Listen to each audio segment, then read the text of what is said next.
Hello world, welcome to my video. In today's video, we will look at what the Bible tells us about gaining a new identity as a Christian, and to draw a parallel to this teaching, I will introduce to you the concept of variable reassignment in programming. Here is a preview of today's program in execution. We will have two print lines as output, the first line showing the first assigned value to an object, and the second line showing the second value assigned to the same object through reassignment. So before we begin, if you are new to my video, let me introduce you to my working environment. This is the Visual Studio 2022 Integrated Development Environment, and I will be using C# for programming. Okay, for starters, I have this verse from 2 Corinthians chapter 5 verse 17 in view that would serve as the anchor and very foundation of the biblical sharing for today. It reads, "Therefore, if anyone is in Christ, he is a new creation. The old has passed away. Behold, the new has come." What this verse is saying is that we are no longer our own when we become followers of Christ. This is because in belief that we have been bought out of damnation at the cost of Christ, we now belong to Him. And as such, we are given a new identity and role to fulfill as Christians that sets us apart from our old selves.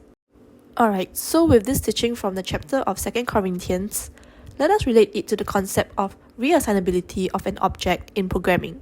Okay, so first things first, I will construct what I want to demonstrate through this program.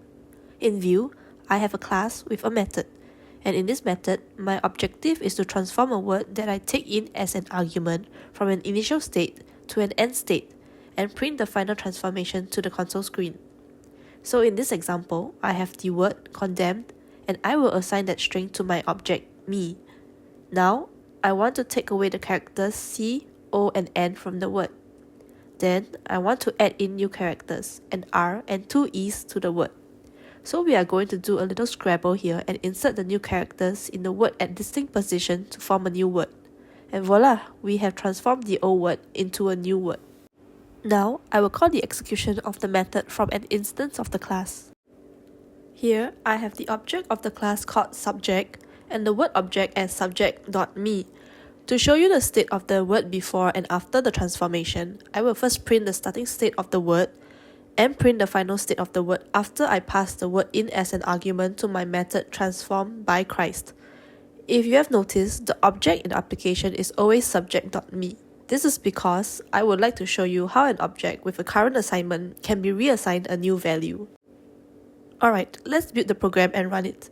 As you can see what is being printed to screen, before we transform the object, it was per my original assignment of the word condemned. After we put the object under transformation, by the means of string manipulation, the same object has a new assignment of the word redeemed. To summarize this video, variable objects in the programming space can be reassigned another value by overwriting what is stored in memory. In the example, we saw how an object can hold a different value at different points in time.